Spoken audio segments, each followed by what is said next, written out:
Hello, good morning बेटा। अभी हम लोग 10th class chemistry chapter 2 acid species and salt और उसके अंदर टॉपिक आज का हमारा रहेगा ऑल्फैक्टरी इंडिकेटर्स। इससे पहले मैंने आपको नेचुरल और सिंथेटिक इंडिकेटर्स जो है वो पढ़ाए थे।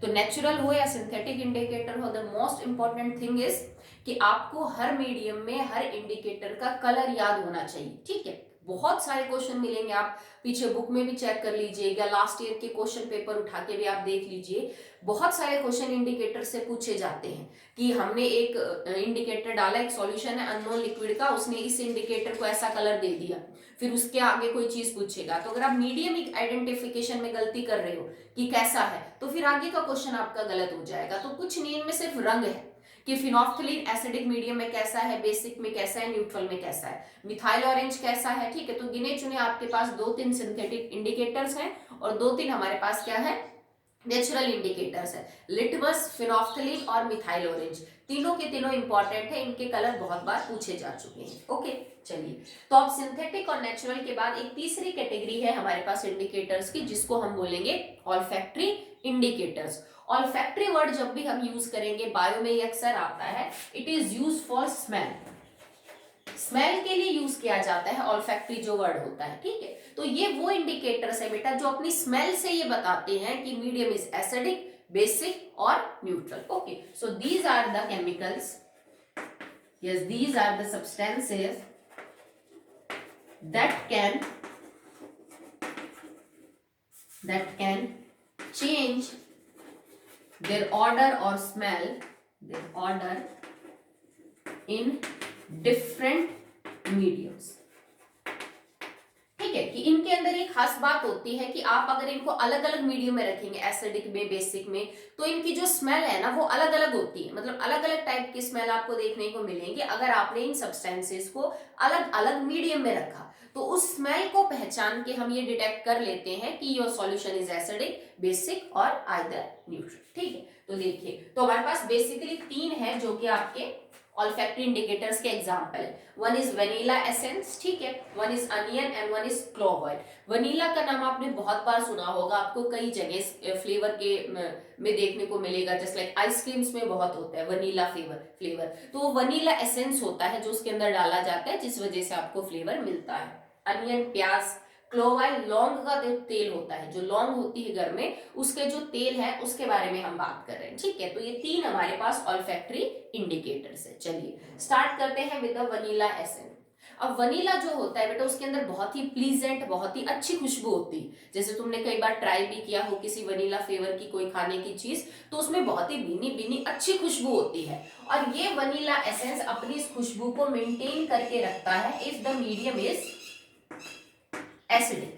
करना क्या है आपको, आपके पास मान लीजिए डाइल्यूट HCl का कोई सॉल्यूशन है, आपने उसके अंदर 2 बूंदे वनीला एसेंस की डाली और आप उसको स्मेल करोगे तो आपको वनीला वाली स्मेल आएगी। मतलब एसिडिक मीडियम में वनीला अपनी स्मेल को मेंटेन करके रखता है। In acidic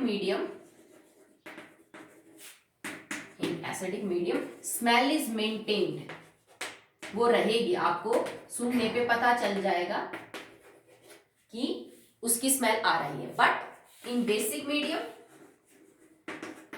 smell is destroyed।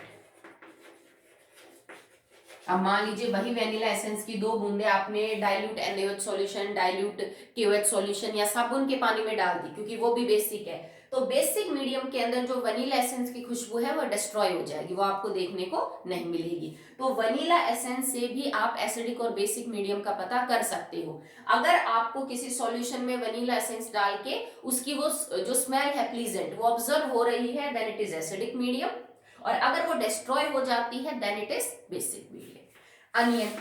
Onion के केस में तो बेटा हमें पता है कि अगर काटने की भी जरूरत नहीं है, अगर वैसे बिना छिली ही प्याज रखी हो तो जिस कमरे में आप एंटर करोगे उसमें प्याज हो तो आपको स्मेल आ जाती है। कटी हुई की तो वैसे भी और ज्यादा स्मेल जो है वो आती है।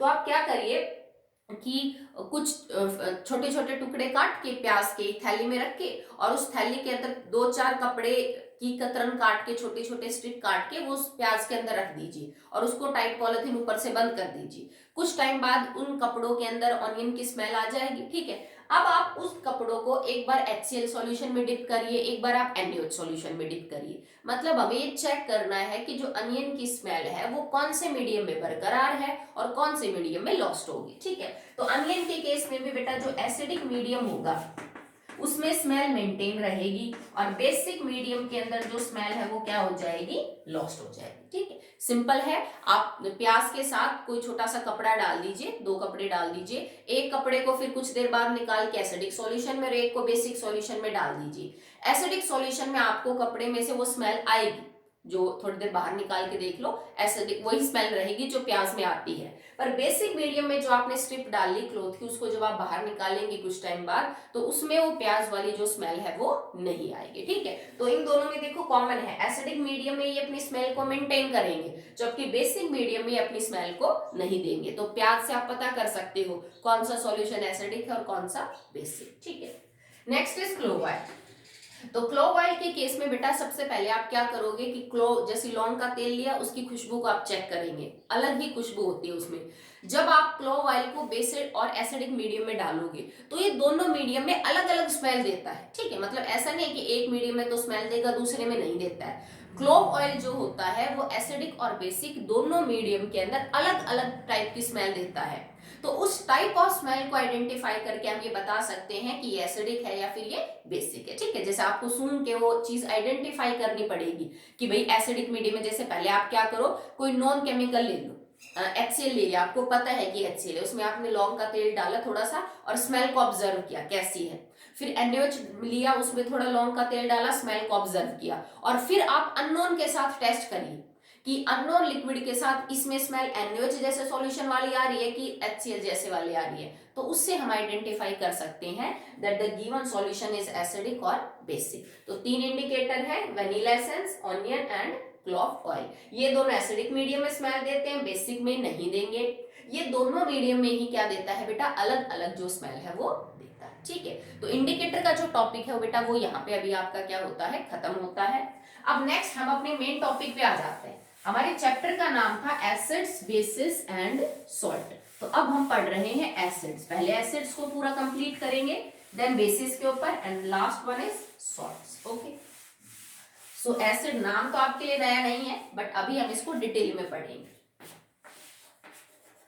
एसिड्स हम किनको बोलेंगे, एसिड्स वो सब्सटेंस होते हैं that are sour in test, जो खट्टे होते हैं टेस्ट में, that are sour in test, and they are capable of changing blue litmus red, blue litmus red।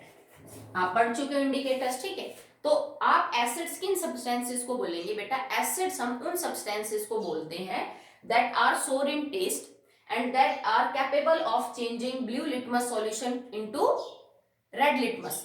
एक मतलब ब्लू से रेड कर देंगे आपका, बाकी भी आप कर सकते हो, जैसे फिनोफ्थलीन जो है, तो फिनोफ्थलीन का जो कलर है वो कैसा रहेगा, in acidic medium it is colourless. ठीक है, बाकी भी आप हिंट दे सकते हो that acids are the substance that are generally. और एक दूसरी बात बेटा, इसका मतलब 100% नहीं है कि सारे के सारे जो एसिड है वो खट्टे ही होंगे या हर खट्टी चीज एसिड ही होगी। जैसे हम बोल देते हैं ना कई बार कि हर पीली चीज सोना नहीं होती, सेम चीज है। ये जर्नल ऑब्जर्वेशन है कि एसिड्स जनरली खट्टे होते हैं टेस्ट के अंदर, और ये ब्लू लिटमस को रेड ये तो करेंगे ही करेंगे एसिड, और फिनोफ्थलीन को जो है ये एसिडिक मीडियम में फिनोफ्थलीन कैसा होता है, कलरलेस होता है। ठीक है, जितनी भी खट्टी चीजें जैसे लाइक नींबू है, मौसम्बी है, आंवला है, दही है, ठीक है, ये सब खट्टे होते हैं, तो इन सब के अंदर क्या पाया जाता है बेटा, एसिड पाया जाता है। ठीक है, अगर एग्जैक्ट और डेफिनेशन पे आप जाए कि ये तो कोई रीजन नहीं हुआ कि जो भी खट्टी चीज है वो एसिड है, तो अगर आप इसके एग्जैक्ट एक्सप्लेनेशन पे जाओगे तो acids are the substances, acids are the substances that can release H positive ion with water। ठीक है, ये डेफिनेशन है एसिड की। एसिड वो सब्सटेंस है जो अपने अंदर से H पॉजिटिव आयन रिलीज कर सकते हैं जब आप उनको पानी के साथ रखो। Okay, so acid is something जिसको अगर आप पानी के कांटेक्ट में रखो तो वो अपने अंदर से H पॉजिटिव आयन को दे दे। कई बार H पॉजिटिव आयन की जगह आपको ये भी लिखा मिल जाएगा H3O पॉजिटिव आयन, इसको हम बोलते हैं हाइड्रोनियम आयन।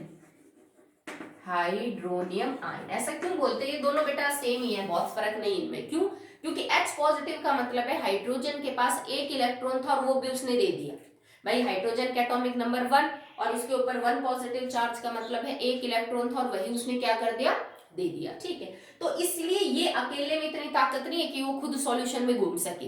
ये इतना मतलब स्ट्रॉन्ग नहीं है कि खुद अपनी अकेले की आइडेंटिटी मेंटेन करके रख सके। तो ये हमेशा पानी के ऊपर चिपक के चलता है। ठीक है, जब मैं एक H पॉजिटिव को वाटर के साथ जोड़ दूंगी तो क्या बन जाएगा? टोटल हाइड्रोजन हो गए 3, एक ऑक्सीजन और चार्ज ऊपर पॉजिटिव है। ठीक है, तो H3O पॉजिटिव कह दो, H पॉजिटिव कह दो, सेम बात है। क्योंकि H पॉजिटिव तो अकेला मिलेगा नहीं, वो भाई पानी तो तुमने ले ही रखा है एसिड के साथ, वो उस पानी के ऊपर चिपका हुआ मिलेगा। तो आप कह सकते हो acids are the substances that can release H positive ion और the H3O positive ion with water, जो पानी के साथ रह के या तो H पॉजिटिव या H3O पॉजिटिव आयन दे सके सॉल्यूशन में, वो सब्सटेंस एसिड की कैटेगरी में माना जाएगा। जैसे कि HCl एसिड है, हाइड्रोक्लोरिक एसिड, आपने क्या लिखा? HCl, और मैंने एक्वस लगा दिया। एक्वस लगाते मतलब पानी के साथ है, तो पानी के कांटेक्ट में जाती है, किस में कन्वर्ट हो जाएगा? H positive aqueous and plus में Cl नेगेटिव एक्वस। अब इसने पानी के कांटेक्ट में जाते दे दिया ना H पॉजिटिव, अब H पॉजिटिव दे दिया तो मतलब एसिड है। अब मैंने लिखा क्या है? H पॉजिटिव एक्वस, मतलब ये H पॉजिटिव भी पानी के साथ है, तो जब भी H पॉजिटिव पानी के साथ मिलेगा ये किसके बराबर है? H3O positive. तो तुम इस रिएक्शन को यूं भी लिख सकते हो HCl प्लस में H2, अब मैंने एक्वस की जगह H2O लिख दिया, gets converted into H3O positive aqueous plus में Cl नेगेटिव एक्वस। बात तो एक ही है, यहाँ पे मैंने पानी खोल के लिख दिया तो यहाँ से एक H पॉजिटिव इसके ऊपर चला गया, बन गया H3O पॉजिटिव और वहां क्या रिलीज हो गया? Cl negative. ठीक है, और देखिए इसके अब जितने भी एग्जाम्पल तुमने पढ़े हैं एसिड्स के, just like H2SO4, HNO3, acetic acid, वो सारे के सारे इस तरह की रिएक्शन शो करेंगे और सब पानी के कांटेक्ट में H पॉजिटिव बाहर देंगे। जैसे H2SO4 है, अगर आप इसको एक्वस कंडीशन में लो, it will release 2H positive plus aqueous plus SO4 2 negative aqueous. तो देखो H2SO4 के तो एक मोल ने 2H पॉजिटिव बाहर दिए, तो ये भी एसिड है, H पॉजिटिव रिलीज कर रहा है। HNO3 aqueous nitric acid, it give H positive aqueous plus में NO3 नेगेटिव aqueous। अब HNO3 नाइट्रिक एसिड ने भी H पॉजिटिव रिलीज किया पानी के कांटेक्ट में जाती, तो वो भी क्या है? एसिड है। ठीक है, नेक्स्ट है CH3COOH, अब ये है एसिटिक एसिड, ये भी बेटा एक्वस कंडीशन में आप इसको लोगे तो it will convert into CH3COO negative aqueous plus में H पॉजिटिव एक्वस। अब इसने भी एसिटेट आयन और H पॉजिटिव आयन जो है वो क्या किया है? रिलीज किया है। तो एसिड्स वो हैं जो पानी के कांटेक्ट में आके अपने अंदर से या तो H पॉजिटिव या H3O पॉजिटिव आयन को रिलीज कर सके। जनरली ये खट्टे होते हैं टेस्ट के अंदर, ठीक है, पर जरूरी नहीं हर खट्टी चीज एसिड ही हो या फिर जो भी एसिड हो वो खट्टा ही होगा। ठीक है, जर्नली की बात हो रही है। ये ब्लू लिटमस को रेड में कन्वर्ट कर देते हैं और एसिडिक मीडियम में फिनोफ्थलीन जो है वो कलरलेस रहेगा, ये पिंक वगैरह नहीं होता है। फिनोफ्थलीन पिंक किस मीडियम में होता है? In the basic medium. Okay, अब हम पढ़ेंगे कुछ एसिड्स, उनके फॉर्मूले या फिर कुछ ऐसे फूड आइटम्स जिनमें डिफरेंट टाइप के एसिड प्रेजेंट है, उनका नाम आपको पता होना चाहिए। ठीक है, तो देखो नाम तो मैंने ऑलरेडी जब आपको फर्स्ट चैप्टर करवाया था तब हर एसिड का बता ही दिया था।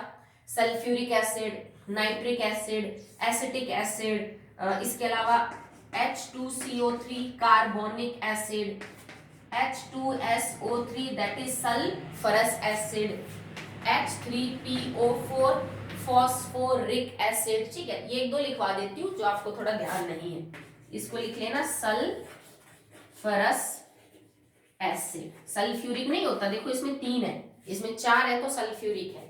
H2CO3 it is carbonic acid, क्योंकि एसिड पढ़ेंगे तो ये आएंगे आपके टॉपिक में आगे, आपको नाम और फॉर्मूला इनका पता होना चाहिए।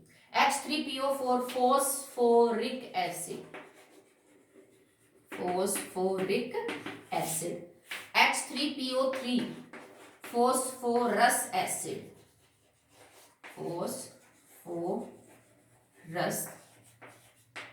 एसिड। ठीक है, मेन एसिड तो आपके पास 3 ही रहेंगे बेटा, that is HCl, H2SO4, HNO3, पर रिएक्शंस में हम एसिटिक एसिड भी यूज करेंगे। This is acetic acid, carbonic acid, sulphurous acid, phosphorous acid, phosphoric acid. एक एसिड और लिख लीजिए, H3BO3, it is boric acid, boric acid. ठीक है, चलो एक और लिख लो फिर कंप्लीट हो जाएगा।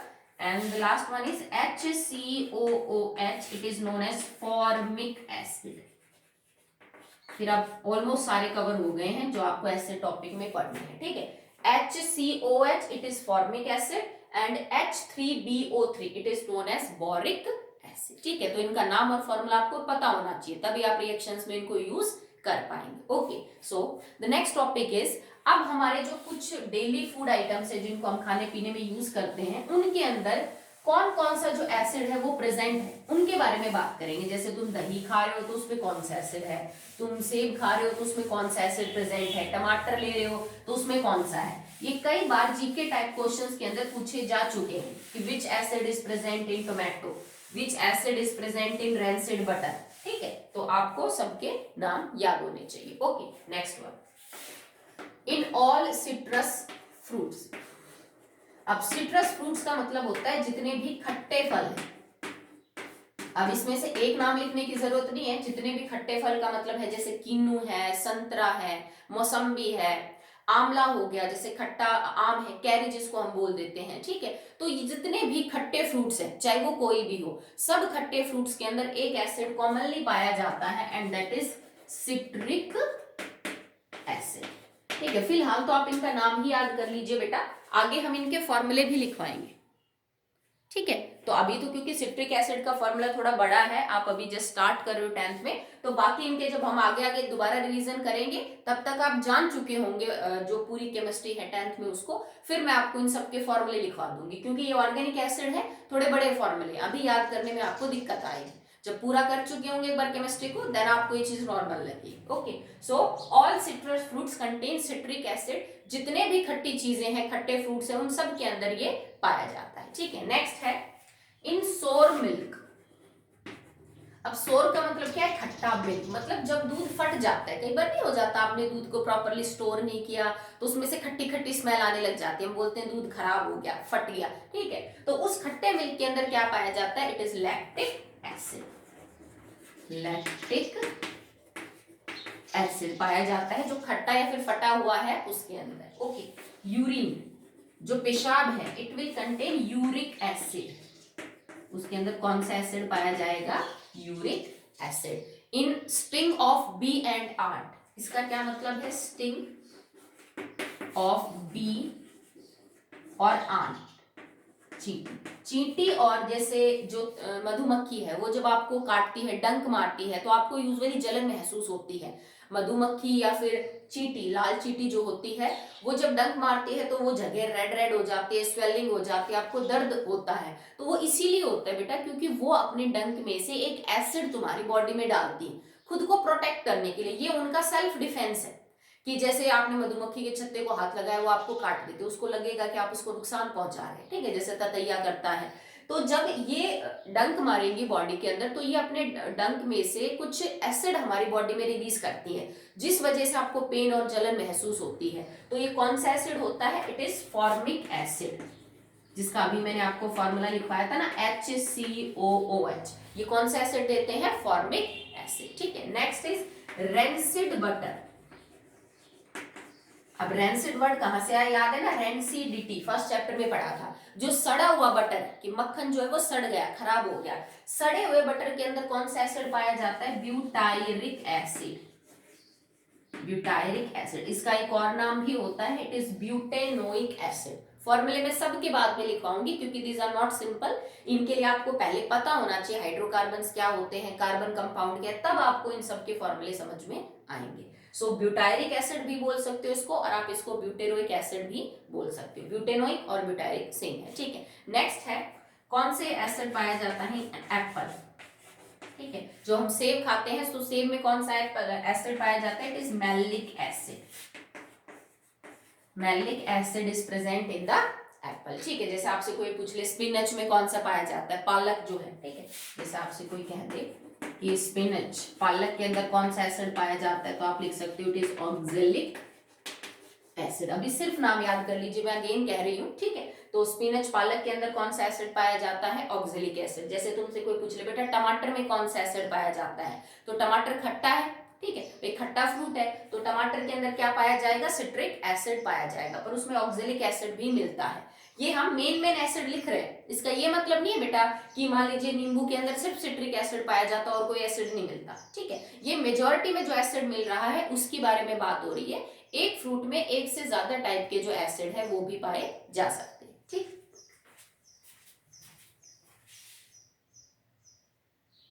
द नेक्स्ट इज टैमरिंड और ग्रेप्स। तो टैमरिंड होती है बेटा इमली, ठीक है, टैमरिंड इज इमली, ठीक है, और या फिर अंगूर, ठीक है। तो टैमरिंड के अंदर और इमली के अंदर ग्रेप्स के अंदर पाया जाता है tartaric acid. It is tartaric acid. Fats, जो भी वसा जिसको हम बोलते हैं, जो फैट स्टोर होता है उसके अंदर पाया जाता है स्टीरिक एसिड, ठीक है। टी, चाय के अंदर कौन सा एसिड पाया जाता है? Tannic acid. गैस्ट्रिक जूस में कौन सा एसिड पाया जाता है? Hydrochloric acid. ये बेटा हमारे पेट के अंदर होते हैं, जो गैस्ट्रिक ग्लैंड होते हैं हमारे पेट में, जिसमें से गैस्ट्रिक जूस बाहर आता है, जो आपके खाने को पचाने में आपकी हेल्प करता है। वो जो गैस्ट्रिक जूस है उसमें एक्चुअली में हाइड्रोक्लोरिक एसिड होता है, ठीक है। विनेगर में होता है acetic acid. Acetic acid. Tomato, देखो टोमेटो में सिट्रिक भी होगा, क्यों? क्योंकि वो खट्टा है, और टोमेटो में क्या भी पाया जाता है? ऑक्जेलिक एसिड भी पाया जाता है, okay. Next is food preservative. Food preservative क्या होते हैं बेटा? कई बार जो पैक्ड खाने होते हैं, जैसे कोई अचार है, मुरब्बा है, जैम है, या फिर कई बार कुछ भी खाने पीने की जो चीजें होती हैं उनको हम पैक करके रखते हैं या स्टोर करते हैं, तो उनमें कुछ केमिकल डाले जाते हैं जिससे वो जो खाने की चीज है वो लंबे टाइम तक जो है वो सही रह सके। तो उनको हम बोलते हैं, उन केमिकल्स को फूड प्रिजर्वेटिव। खाने को प्रिजर्व करने के लिए हम इन केमिकल्स को यूज करते हैं ताकि माइक्रो ऑर्गेनिजम्स का अटैक ना हो और खाना खराब ना हो। तो फूड प्रिजर्वेटिव्स के अंदर पाया जाता है बेंजोइक एसिड, ठीक है। जरूरी नहीं है कि जितने भी फूड प्रिजर्वेटिव सब में बेंजोइक एसिड हो, पर हाँ कुछ फूड प्रिजर्वेटिव्स होते हैं जिनके अंदर कौन सा एसिड पाया जाता है? बेंजोइक एसिड पाया जाता है। तो अभी तक हमने एसिड की डेफिनेशन, कुछ कॉमन एसिड्स जिनको हम इस चैप्टर में, इस टॉपिक में डील करेंगे, उसके नाम और उसके फॉर्मूले, और कुछ फूड आइटम्स के अंदर कौन कौन से टाइप के एसिड पाए जाते हैं उनके बारे में डिस्कशन किया है। The next topic is classification of acids. Next is classification of acids. तो अभी हमने एसिड को पढ़ लिया, क्या होते हैं वो, उनके एग्जांपल डिस्कस कर लिए। अब हम एसिड्स को क्लासिफाई कर रहे हैं इनटू डिफरेंट कैटेगरीज, ठीक है। तो बेसिकली हम एसिड्स को तीन तरह से जो है वो क्लासिफाई करेंगे। Number 1 on the basis of strength, number 2 on the basis of their concentration, and number 3 on the basis of basicity, okay, ठीक है। तो हम एसिड्स की तीन तरह से क्लासिफिकेशन करेंगे, उनकी स्ट्रेंथ के हिसाब से कि वो स्ट्रॉन्ग है कि वीक है, कंसंट्रेशन वो डाइल्यूट है कि कंसंट्रेटेड है, और बेसिसिटी का मतलब क्या होता है वो हम आगे आपको समझाएंगे। तो स्टार्ट करते हैं विद द स्ट्रेंथ, ठीक। तो on the basis of strength acid can be weak और स्ट्रॉन्ग। कुछ एसिड स्ट्रॉन्ग होते हैं, कुछ एसिड क्या होते हैं बेटा? वीक होते हैं। अब वीक एसिड किनको बोलेंगे और स्ट्रॉन्ग एसिड किनको बोलेंगे? Weak acids are those acids that are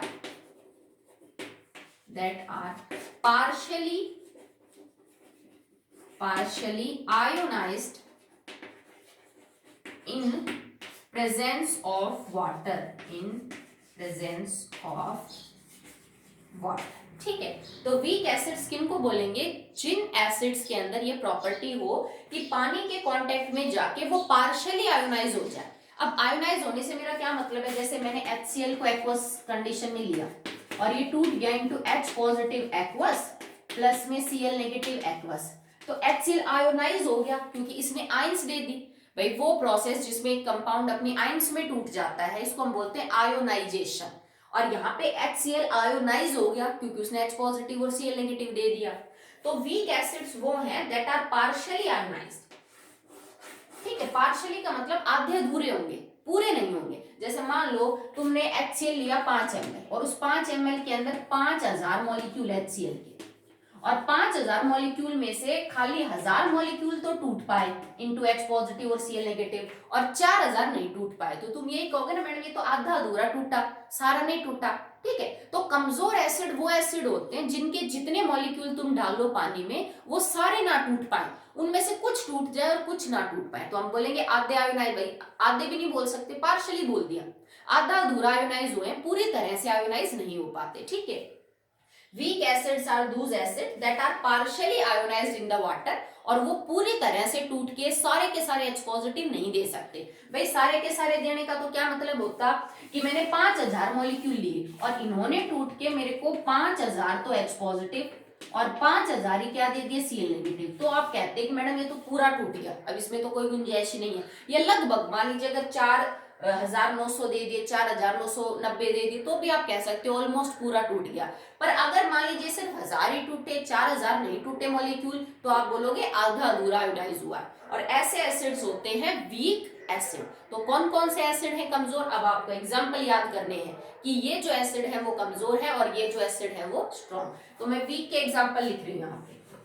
CH3COH acetic acid, HCOOH formic acid, H3PO4 phosphoric acid, H3PO3 phosphorus acid, H2SO3 that is sulfurous acid, H2CO3 that is carbonic acid। ठीक है, तो कमजोर acid ये है, citric है, tartaric है, सब कमजोर है। ठीक है, citric acid, tartaric acid, These all are weak acid। ये सब मैंने एग्जाम्पल लिखे हैं वीक एसिड के। आपको सारे एग्जाम्पल याद होने चाहिए बेटा कि वीक एसिड होते क्या हैं और उनके एग्जाम्पल क्या क्या है। क्लियर है आपको? ठीक है, अब बात करते हैं अबाउट द स्ट्रॉन्ग एसिड्स। तो स्ट्रॉन्ग एसिड क्या होंगे, जो पूरी तरह से आयोनाइज हो जाते हैं। आप इसके लिए लिखोगे these are almost completely ionised, completely ionise. जैसे हम अभी इसका केस समझा रही थी मैं आपको, अगर 5000 है, 5000 में से मान लीजिए 900, 4990, 4995, 4996, इस तरह का, मतलब लगभग आपको लगे कि ऑलमोस्ट 90-95%, 96% मॉलिक्यूल्स टूट गए और अपने अंदर से H पॉजिटिव को रिलीज कर दिया, तो उन एसिड्स को बोलेंगे हम strong acid that are capable of releasing almost H positive from their compound. जितनी हो सके उतनी ज्यादा से ज्यादा H पॉजिटिव वो बाहर निकाल सकते हैं और लगभग पूरी तरह से टूट जाते हैं पानी के कांटेक्ट में आते ही। जितने मॉलिक्यूल लिए मैक्सिमम उतने ही आपके लगभग टूटे मिलेंगे, उनको हम बोलेंगे स्ट्रॉन्ग एसिड। और स्ट्रॉन्ग एसिड के कौन कौन से एग्जाम्पल है, HCl, H2SO4, HNO3, ये तीन तो आपके पढ़े हुए हैं, nitric acid, sulphuric acid and hydrochloric acid. और एक और लिख लीजिए HClO4, this is perchloric acid. ठीक है, ये तो इससे भी स्ट्रॉन्ग होता है, H2SO4 से भी स्ट्रॉन्ग एसिड होता है, पर इसको यूजुअली हम 10th तक डील नहीं करते हैं। ठीक है, पर लिख लीजिए आपके काम आएगा, hydrochloric acid, sulphuric acid and nitric acid. और एक आपके पास बचा हुआ है that is perchloric acid. तो ये सारे के सारे कैसे एसिड है बेटा, these all are strong acids. ठीक है, चलिए नेक्स्ट देखिए।